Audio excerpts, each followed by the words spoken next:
Hello दोस्तों, स्वागत है आप सभी का इस सेशन में। इस सेशन में हम जैप का important component that is Indian economy and Indian financial system, इसके एक इम्पॉर्टेंट टॉपिक को डिस्कस करने वाले हैं which is from module C chapter 25 non banking financial companies. ठीक है, तो this topic is fair practices code.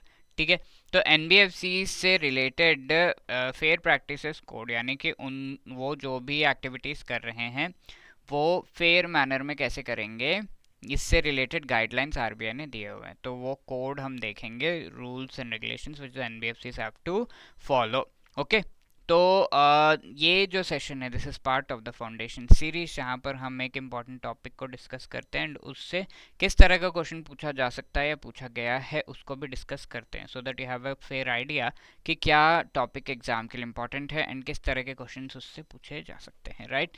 And before moving ahead, let me just remind you, if you are preparing for the JAB 2024 October cycle का exam जो है उसके लिए prepare कर रहे हैं, then you should definitely consider some guidance if time की आपको जो है कमी है, राइट।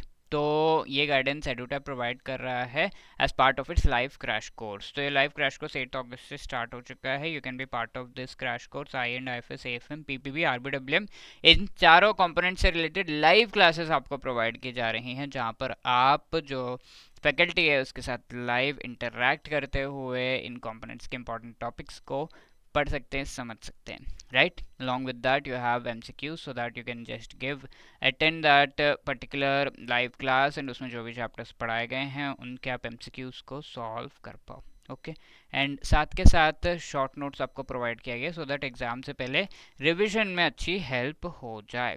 ठीक है, तो do avail this course by clicking on the link given in the description. इसके साथ साथ आप जो है जैब 80 कोड को यूज कर सकते हैं so as to get 80% discount on these courses.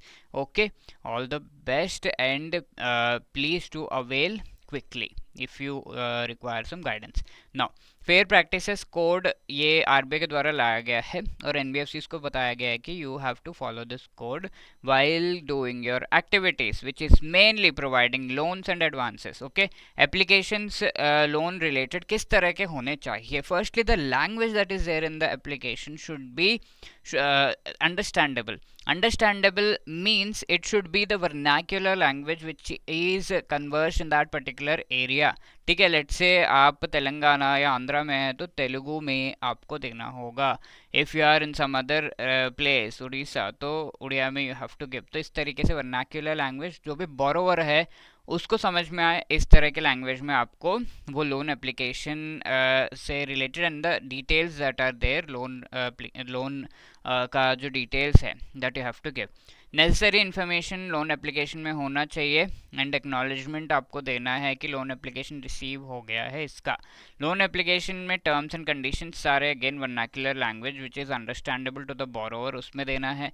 Amount of loan जो सैंक्शन किया जा रहा है, rate of interest, method of application क्या है, सारा कुछ डिटेल्स आपको अच्छे से देना है। लोन का डिसबर्समेंट की अगर हम बात करें तो कोई भी अगर चेंजेस है लोन डिसबर्समेंट रिलेटेड वो इन्फॉर्म करना होगा। जो शेड्यूल है, इंटरेस्ट रेट्स है, सर्विस चार्जेस है, all of these related changes have to be properly informed. Recall करना लोन को या फिर एक्सेलरेट करना उसका रीपेमेंट, यानी कि अगर आप चाहते हो कि रीपेमेंट जल्दी हो जाए तो you have to do it as per the terms that are there in the agreement and obviously उसमें अच्छे से मेंशन्ड होना चाहिए। सारे सिक्योरिटीज जो कि कोलेटरल में रखे हुए हैं, अगर लोन दिया है किसी को कुछ सिक्योरिटीज कोलेटरल में, तो those you have to return when the loan amount is returned. अब जनरल यहाँ पर कुछ प्रैक्टिसेस है, लाइक कोई भी इंटरफियरेंस बोरोवर के अफेयर्स में नहीं देने। Let's say there is a borrower और इसने लोन लिया है एनबीएफसी से, तो ये एनबीएफसी क्योंकि लोन दिया है इसने और बोरोवर सही तरीके से बिजनेस नहीं कर रहा है तो उसके पास एक्सपर्टीज नहीं है, तो एनबीएफसी कैन नॉट इंटरफियर इनसे कि भाई ऐसे करो तभी जाके प्रॉफिट होगा, तभी तुम मुझे ये लोन का पैसा चुका पाओगे। No, no interference at all. And let's say ये जो पर्सन है ये इंफॉर्मेशन चाहता है from the NBFC related to his own loan या फिर कुछ और इन्फॉर्मेशन, तो वो इन्फॉर्मेशन विद इन 21 डेज अगर एनबीएफसी सही लगता है उसे तो इट कैन प्रोवाइड। कोई अनड्यू हरासमेंट आपको नहीं करना है। लोन दिया है तो पीछे पड़ो रिकवरी के लिए, no, you can not do that undue harassment of the borrower.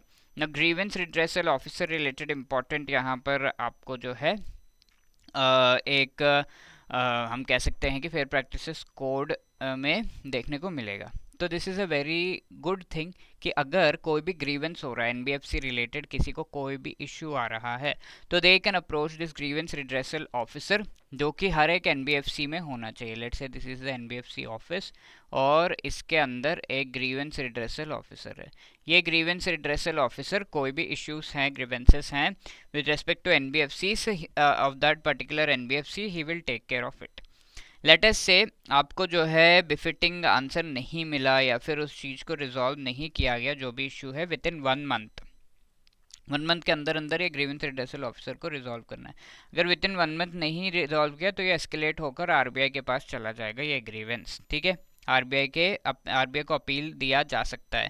Officer in charge of regional office of department of non banking supervision, ठीक है, आरबीआई का ये डिपार्टमेंट है एंड इसमें ये अपील किया जा सकता है। एस्केलेट नहीं, अपील होता है ये, ठीक है। अगर आपको सही नहीं लग रहा है ये डिसीजन तो you can appeal with in 1 month. अगर रिजॉल्व भी नहीं हो रहा तो 1 मंथ में you can appeal.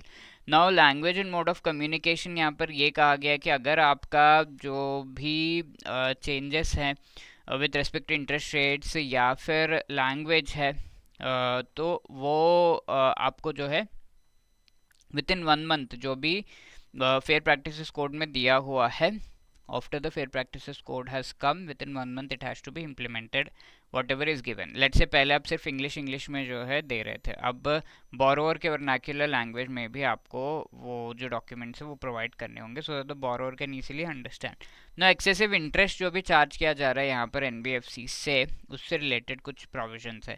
Interest rates जो है board of NBFC cost of funds margin risk premium के बेसिस पे डिसाइड करेगा एंड अपने वेबसाइट या न्यूज़पेपर किसी में जो है ये इंटरेस्ट रेट को पब्लिश करेगा whenever there is a change. और ये इंटरेस्ट रेट एनुअलाइज्ड होना चाहिए, ठीक है, एनुअल 365 डेज के बेसिस पे होना चाहिए। It should not be weekly, monthly, year, half yearly, इस तरह से नहीं, ठीक है।